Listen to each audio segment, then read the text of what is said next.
तो कोई तुम पर क्रोध करे, कोई तुम्हें गाली दे, तितिक्षा और शांति, तो सहज भाव से स्वीकार कर लेना कि उसके भीतर क्रोध उठा, इसलिए उसने गाली दी, बेचारा नाहक उसने कष्ट पाया, स्वीकार कर लेना। इसको तुम अपने भीतर कांटा मत बनने देना।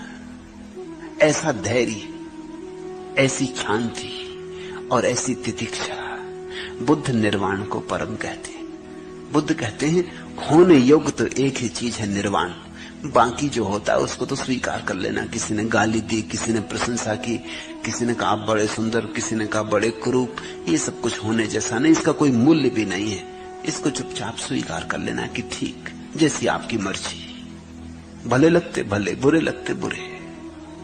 इस सब पर जरा भी श्रम मत लगाना और इस सब पर जरा भी दृष्टि मत देना, क्योंकि जो होने जैसा है, जो होना चाहिए, वो तो निर्वाण है। उसकी दिशा में अपनी सारी शक्ति को लगा देना। दूसरों का घात करने वाला प्रवचित नहीं होता है, और अक्सर लोग दूसरों का घात करने में अपनी शक्ति लगा रहे हैं। कोई किसी को मार डालना चाहता है, कोई किसी को हराना चाहता है, कोई किसी को पद से गिराना चाहता है, कोई किसी को पीछे कर देना चाहता है। दूसरों में उत्सुक है, अपने में उनकी कोई उत्सुकता ही नहीं। दूसरे का घात करने वाला प्रवज्जित नहीं होता।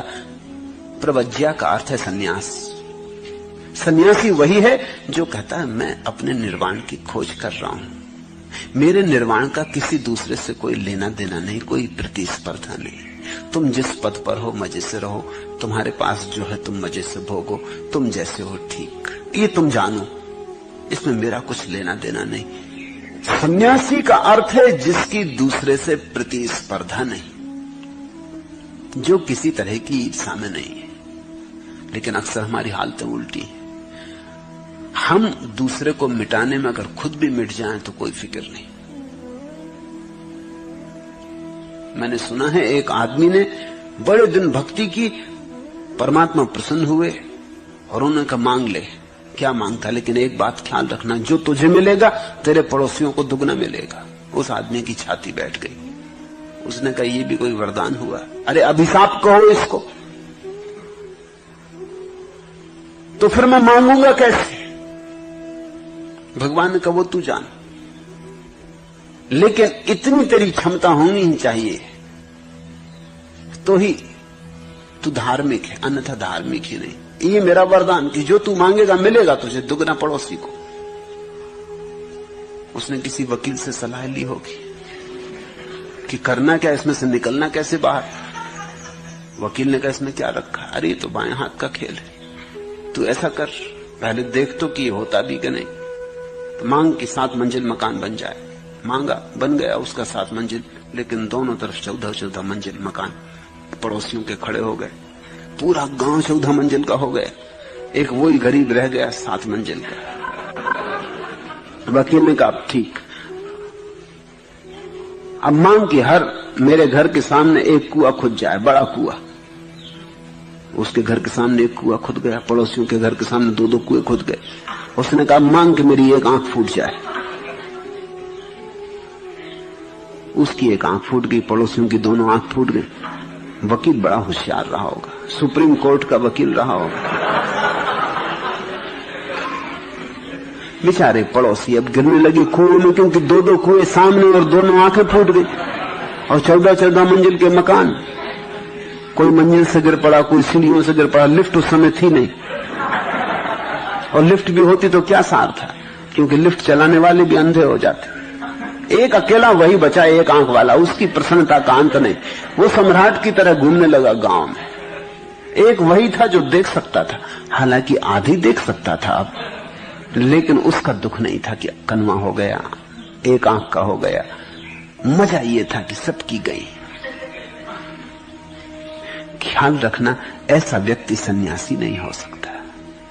इसलिए बुद्ध कहते हैं दूसरों का घात करने वाला प्रवज्जित नहीं होता है, और दूसरों को सताने वाला श्रमण नहीं होता है।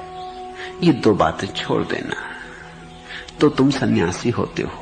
निंदा न करना, घात न करना, पाति मोक्ष में संवर रखना, भोजन में मात्रा जानना, एकांतवास करना और चित्त योग में लगाना, यही बुद्धों का शासन है।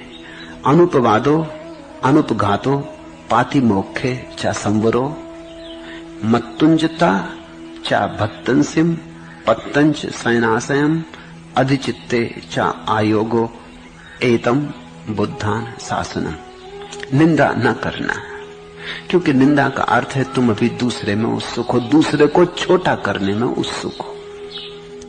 निंदा का मतलब ही इतना, इसलिए जितना निंदा में रस है। हम कैसी निंदा बढ़ा चढ़ा के करते, क्योंकि हमारे पास एक ही तरकीब है कि अगर हम सिद्ध कर दें दूसरा बुरा है तो तुलना में हम भले मालूम पड़ेंगे।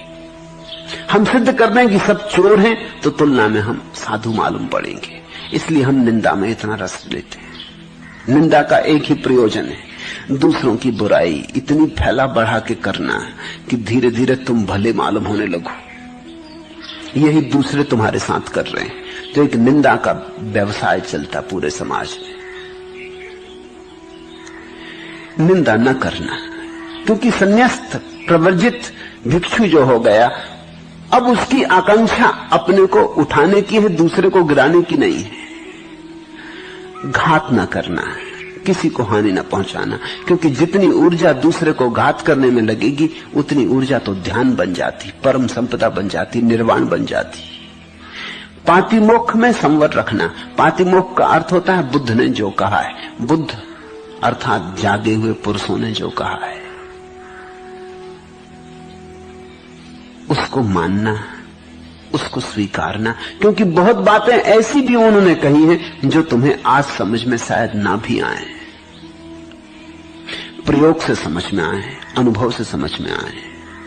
उन पर प्रयोग करके देखना, प्रयोग बिना किए निर्णय ना लेना, हां या ना कुछ भी नहीं, जिसको वैज्ञानिक हाइपोथेसिस कहते हैं कि कोई चीज की कल्पना। किसी ने कहा कि कमरे में कुर्सी रखी, हमने कहा कि ठीक है, खोजने की दृष्टि से मान लेते हैं, मान नहीं लिया कि कुर्सी है, लेकिन खोजने की दृष्टि से मान लेते हैं, हाइपोथेसिस। अब हम कमरे में जाकर देखेंगे, अगर पाया कि कुर्सी है तो जो परिकल्पना मानी थी वो सत्य हो गई, अगर पाया कि कुर्सी नहीं है तो जो परिकल्पना मानी थी वो असत्य हो गई। लेकिन इसका नाम विश्वास नहीं है। हाइपोथेसिस का इतना ही मतलब है प्रयोगार्थ स्वीकार कर लेते हैं कि ठीक है। तो जो बुद्ध पुरुषों ने कहा है पातिमोक्ष, जो जो उन्होंने कहा है उसमें सभी तुम्हारी समझ में आएगा भी नहीं, क्योंकि तुम्हारी समझ सारी चीजों के अनुभव से भरी भी नहीं है। तो विश्वास की जरूरत नहीं है, प्रयोगार्थ स्वीकार कर लेना। भोजन में मात्रा जानना, बुद्ध को ये बात बार बार कहनी पड़ी, भोजन में मात्रा जानना। उस समय ये बड़ा भारी सवाल था। एक तरफ लोग थे जो खूब खाए जा रहे थे, जो सदा से हैं, और उस समय एक और पागलपन पैदा हुआ था, दूसरी तरफ लोग थे जो उपवास किए जा रहे थे। इन दोनों ने आदमी को विक्षिप्त कर रखा था, या तो ज्यादा खाने वाले लोग या न खाने वाले लोग। ज्यादा खाने वाले लोग शरीर को मिटाए ले रहे थे और शरीर के साथ मूर्छित हुए जा रहे थे। न खाने वाले लोग शरीर की हत्या किए दे रहे थे और ऊर्जा इतनी क्षीण हुई जा रही थी कि ध्यान का कोई उपाय न था। तो बुद्ध हर चीज में मात्रा के लिए कहते हैं कि मात्रा जानना, मध्य में रुक जाना, अति मत करना, अति सर्वत्र वर्जेत, एकांत वास करना, और जहां मौका मिले, जैसी सुविधा बने, वहां अकेलेपन को खोजना। क्योंकि तुम्हारे भीतर जो पड़ा है, जब तुम अकेले होगे तभी उसे देख पाओगे। दूसरे की मौजूदगी तुम्हें बाहर ले जाती है। भीड़ में भी रहो तो भी अकेले रहना, ये बुद्ध का उपदेश है। और चित्त योग में लगाना। अभी चित्त संसार में लगा है, भोग में। धीरे धीरे इसकी ऊर्जा को हटाना वहां से, धीरे धीरे रत्ती कर करके, बूंद कर करके इसे ध्यान में, योग में, मोक्ष में लगाना। यही बुद्धों का शासन है। ये सूत्र भी, ये अंतिम सूत्र बुद्ध ने एक परिस्थिति में कहे थे, वो मैं आपको दोहरा दूं।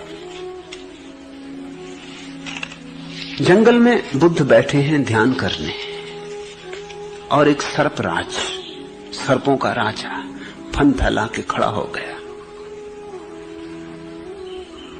उसने झुक के बुद्ध के चरणों में प्रणाम किए। बुद्ध ने आंख खोली, उन्होंने कहा महाराज, क्योंकि देखा उसके माथे पर अद्भुत मणि जो सिर्फ नागों में, सम्राटों के माथे पर होती। तो बुद्ध ने कहा, महाराज क्या चाहते? तो उस नाग ने कहा, मैं जन्मों जन्मों से भटक रहा हूं, जो भी किया सब उल्टा चला गया। कब तक सरकता रहूंगा जमीन पर? कब तक सरकता रहूंगा खाई खंदकों में, अंधेरी गलियों में? कब तक सरकता रहूंगा? कब उठूंगा? कब उड़ सकूंगा? तुम्हें मैंने उड़ते देखा, तुम्हारे प्राणों की ऊर्जा को कहीं जाते देखा, इसलिए पूछता हूं, मुझे कुछ उपदेश है? ये जो सूत्र है, सभी पापों का न करना, पुण्यों का संचय करना और अपने चित्त का शोधन करते रहना, यही बुद्धों का शासन है। तितिक्षा और शांति परम तप है। बुद्ध निर्वाण को परम कहते हैं। दूसरों का घात करने वाला प्रवर्जित नहीं होता और दूसरों को सताने वाला श्रवण नहीं है। निंदा न करना, घात न करना, पातिमोक्ष में संवर रखना, भोजन में मात्रा जानना, एकांतवास करना और चित्त योग में लगाना, यही बुद्धों का शासन। ये उस सर्प राज को कहे गए थे। सोचना ऐसे थोड़ा, हम भी सब जमीन पर सरकते हुए सर्प हैं। अभी हमने सिर भी उठा के कहां आकाश की तरफ देखा। अभी तो अंधी गलियों कूचों में, पोलों में, कोने कांतरों में हम सरकते फिरते। फिर सर्प का प्रतीक ही क्यों चुना होगा? क्योंकि सर्प जन्म से ही दूसरे को चोट पहुंचाने का जहर लेके आता है, इसलिए उसकी जहर की गांठ जन्म से ही उसके भीतर है। वो दूसरे को मारने में ही, दूसरे का घात करने में ही रस लेता है। यही तो गांठ हम भी लेकर आए हुए हैं।